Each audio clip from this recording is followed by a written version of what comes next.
શું થાય? કંઈ થયું નહીં. આ બધા લગ્નમાં મને પૂછપૂછ કરતા હતા કે શિલ્પાબેન તમારી છોકરીએ ભાગીને લગ્ન કર્યા, શિલ્પાબેન તમારી છોકરી ભાગી ગઈ. ક્યાંય મને છે ને આમ મોઢું બતાવવા જેવું નહીં રાખ્યું. ના ના, હું કંઈ એને હાથે કરીને મેં શીખવાડ્યું હોય, મા બાપ શીખવાડતા હોય એને. અને છોકરીઓ વિચાર નહીં કરતી જરાય કે આ એમ નહીં, આ મા બાપનું પાછળ શું થશે, એમની પરિસ્થિતિ શું થશે. આજે બધા પૂછતા હતા કે બીજી નાતમાં લગ્ન કર્યા શિલ્પાબેન તમે? મને તો છે ને કહેતાય શરમ આવતી હતી. ના, તમે મને કીધું હોત છોકરીઓ મા બાપને કે મા બાપ સારું પાત્ર હોય તો પરણાવી દે, પણ તમે પાત્ર જેવું શોધ્યું હોય તો મા બાપે ક્યાંથી હા પાડે. પણ ના, મા બાપના 25 વર્ષના પ્રેમને 2 વર્ષના, 3 વર્ષના, 6 મહિનાના પ્રેમ માટે મા બાપનો પ્રેમ ભૂલી જાય અને પછી મા બાપને આખી જિંદગી સાંભળવાનું. આમ ઘણીવાર તો એમ થઈ જાય કે આપણે છે ને બહાર જવું જ નહીં, બધા સંભળાય કરે, એ તો જતી રહી એને કંઈ ખરું, અને આખી જિંદગી સાંભળવાનું અમારે તમારી છોકરીએ આવું કર્યું, તમારી છોકરીએ આવું કર્યું. અરે કે દુનિયામાં બધાએ કરે છે, નવીની થોડી મારી છોકરીએ કર્યું છે. પણ આપણે એવું કહીએ કે ના, મને કીધું હોત ને હું પહેલેથી કહેતી હતી કે ના બેટા, હું તને કંઈ છોકરો ગમે ને તો મને કહેજે, સારો હશે તો આપણે કરાવી દઈશું. અને ના, સારો છોકરો ના હોય તો મા બાપ થોડું કરાવે. પણ ના, આજકાલ છોકરીઓ માને નહીં મા બાપનું, અને પછી મા બાપને પાછળ શું તકલીફ પડે છે એ જરાય ના વિચારે. આટલી મોટી કરી અમે નહીં તકલીફ વેઠી હોય તો બધી અમે એનું સારું વિચારીએ કે ના, અમારી છોકરી સારા ઘરે જાય. પણ ના, એને તો બસ ગમ્યું ત્યાં કરવું હતું. અને આ જો અત્યારે ગયા હતા તે બધે ક્યાંય જવા જેવું નહીં રાખ્યું ત્યારે. અને કંઈક કહીએ એટલે ગમે નહીં છોકરાઓને. એ છોકરાઓને ના પાડી હોય કે ભાઈ નથી કરવાનું તો ગળે ટૂંપા ખાઈ લે, મરી જાય. પણ મા બાપનું શું થાય પાછળ એ તો વિચાર કરો. અને કોઈ મા બાપ પોતાની છોકરીઓને એવું ના શીખવાડે કે તું ભાગી જા. પણ હવે પરિસ્થિતિ એવી થઈ હોય તો પછી દુનિયાવાળાએ મા બાપને નથી જીવવા દેતા કે તમારી છોકરીએ આવું કર્યું કરીને. છોકરીઓ થોડોક તો વિચાર કરો તમે. લાઈન પપ્પાને ફોન કરી દઉં, હાલ ખાવાનું શું બનાવું છું. એ હેલો, બોલ. અરે હું એવું કહું છું, ખાવાનું શું બનાવું? અરે તાર જે બનાવવું હોય બનાવજે ને તમ ના તારે. ના, તમે જે કહો ને એ જ બનશે આજ તો. તો એવું કર, ઢોસા બનાય. અરે ઢોસા ના બને, એ તો ખીરું પછી મેં સવારનું પલાળવું પડે એટલે ઢોસા ના થાય. બીજું કંઈક કહો. અરે તો એવું કર, મેથીને ભજીયા બનાવી દે. પણ મેથી કોણ લેવા જાય? અત્યારે એક્ટિવા છે, એક્ટિવા તો રિપેર કરાવી દો પહેલા. મેથીના ભજીયા કોણ બનાવશે અત્યારે? મેથી લાયા વગર બને એટલે મેથીના ભજીયા ના બને. બીજું કંઈક કહો. તો ઘરમાં છે શું શું બનશે? અરે તમે કહો એ બનાવ, બીજું કહો. અરે તો સમોસા બનાવી દે. અરે સમોસામાં તો હું તો છે ને મને વણી તો કેળ દુખવાઈ જાય. સમોસા તો બોલતા જ નહીં. બીજું કંઈક કહો. તમે કોણ? અરે તો તાર જે બનાવવું હોય બનાય ને ભાઈ. એક કામ કરું છે ને, પકોડીનું મેં છે ને બટાકા બાફીને રાખ્યા છે, ચટણી બનાવી છે, પૂરી એ લઈ લીધી, લારી આવી હતી ને તે, અને છે દહીં એ ગળ્યું બનાવ્યું છે. એટલે એવું કરું, પકોડી જ બનાવી દઉં હો ને. તો ક્યારની મારી યાર લપ શું કરે છે યાર? શું બનાવું? પકોડીનું બધું તો લઈ લીધું છે, તો બનાય ને. અરે આ તો ખાલી તમને પૂછીને કર્યું કહેવાય એટલે. સારું હાલો મૂકું હો. હે રામ, આ શું થશે આ ડોબીનું? સારું ચલો. બનાવવાની પકોડી જતી, આ તો ખાલી પૂછવું પડે. એ હા ભાભી, એ તો મેં પૂછવા ફોન કર્યો હતો કે તમારે ઓલામની કંકોત્રી રમેશભાઈ છોકરાની આવી કંકોત્રી? હા હા. તે તમને શું બધાને કીધું છે એમ? લગ્ન લખે ત્યારથી કીધું છે? હા હા.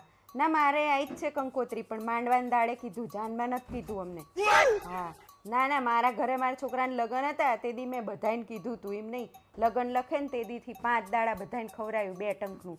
અને પાછા હે ને પાપડ કરવા આવ્યા હતા ને, તે પાપડ તો કરી ગયા, મારા તો કરાવરાયા નહીં. બેઠા બેઠા ઓર્ડર કરતા હતા અને એમનાય કરાઈ ગયા. શું કે લાવો ને કે હું થોડો મારો લોટ લેતી આવું કે કરી નાખો. તો એમનાય પાપડ મારા લગ્નના બધા આવ્યા હતા ને એમની જોડ કરાવરાઈ લીધા લે. અને આજ જો એના ઘેર લગ્ન આવ્યા તાણે અમને છે ને તે માંડવાને દાડે ખાલી કીધું, જાનમાંય નહીં કીધું ને કંકોત્રી લખે તે દીએ નહીં કીધું.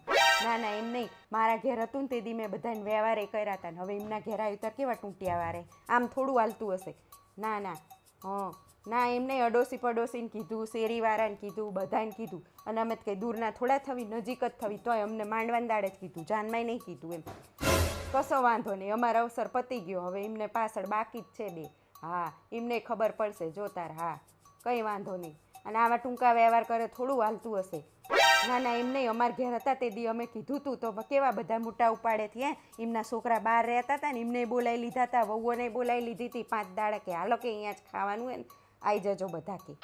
અમારે એમના ઘેર વ્યવહાર કરવાના આવ્યો ને એમના ઘેર બધું આવ્યું ત્યાં અમને કે જો આ વાહ વાવ કરી નાખ્યું, ટૂંકા કરી નાખ્યા, ટૂંટિયા વાર દીધા. હા, કંઈ વાંધો નહીં. સારું સારું. ના ના, આ તો કહેતા નહીં, આ ખાલી મેં તમને પૂછવા ફોન કર્યો હતો કે ના તમને કીધું હે. હા ના ના, જાનમાં અમને નથી કીધું. કંઈ વાંધો નહીં. સારું, આપણે સુલભ મટી દાડો બગાડીને જવાનું જ ખરું. હં આપણે તો 5 દાડા અમને બોલાયો તો અમારે ના રજા પાડવી પડે તાણે અને 5 દાડા આપણે ઢંઢાટ કરવાના ને એમના ઘરે સારું થયું ના બોલાયા શાંતિ અમને હા અમને તો ના બોલાવે ને એમાં જ રાજી આ તો ખાલી તો આપણે પૂછવી ખબર તો પડે કે બધાને કીધું એને અમને કીધું નહીં એમ હા હા એટલે બીજું જ કંઈ નહીં બાકી સારું અમે તો રાજી જ છીએ ના બોલાવે ને એમાં જ રાજી સારું સારું હાલો હું તો પાછું કહેતા નહીં ને તમને ફોન કરે તો સારું હાલો આ બધાને તો છે ને પાવર ચેક કરવા માટે ટેસ્ટરની જરૂર પડે અને અમારે ગુજરાતીઓને તો છે ને એવું ટેલેન્ટ છે ને કે બધાના મોઢા જોઈને જ ખબર પડી જાય કે આને હેનો પાવર છે આ અમુક લોકોની તો છે ને મને વાત જ સમજમાં નહીં આવતી આમ ફ્લેટમાં રહેતા હોય ને તો શાકની થેલી નીચે લબડાવે શાક લેવા માટે અને પછી રાંધે અને પછી ખાઈને પાછા પચાવવા હાલવા જાય એટલે પણ તો શાક લેવા જ તમે નીચે ઉતરીને આવ્યા હોય તો એ ના હાલે અને પાછા છે ને સવારે છે ને એક્ટિવા લઈને જાય પાછા હાલવા જાય અને હાલી અને પાછા ભૂખ્યા થાય ને એટલે નાસ્તા કરે બહાર હોટલોમાં ખાવા જાય અને ઘરે બધું કામ બંધાયેલું રાખે અને પછી હોટલોમાં ખાઈને પાછા જીમમાં છે ને કસરત કરવા જાય શરીર ઉતારવા જાય એટલે પણ ઘરનું કામ કરો તો જીમ કરવાની કંઈ જરૂર નહીં પણ ના આમાં તો મને સમજણ નહીં પડતી કે આ શરીર ઉતારવા હાટું ઘરનું કામ નથી થતું અને જીમ થાય છે અને હોટલોમાં ખાવા જવાય છે શરીર વધારે છે અને પછી પાછા જીમ કરે છે એટલે આ પણ ઘરે તમે રાંધો કામ કરો આ કરો તોય શરીર તમારું છે ને ફિટ જ રહે પણ ફિટનેસ માટે પાછા જીમમાં જાય આ કંઈ સમજણ નહીં પડતી હા એ ભગવાન મને ક્યાંકથી છે ને હોનાના બિસ્કિટ મળી જાય ને 10-15 મારું કામ થઈ જાય સૌથી પહેલાં તો છે ને ઘર જ બદલી નાખું મોટું ઘર લઈ લઉં અને પછી જો મને આમ હોનાના હારનો બહુ શોખ છે આ મંગળસૂત્ર પહેરું ને તેને બદલે મસ્ત હોનાનો હાર કરાવી દઉં અને પછી છે ને મારા છે ને વાળ બહુ ઉતરે દવા કરાવી છે ક્યાંક હારી તો મોંઘામાં એલી દવા કરાવું ને વાળ મસ્ત લાંબા થઈ જાય અને એક મોટી ગાડી લેવાની ઈચ્છા છે મોટી ગાડી લઈ લો એટલે બધે ફરવા થાય ભગવાન એટલી દયા કરો ને ક્યાંકથી હોને બિસ્કિટ મળી જાય એવું કરો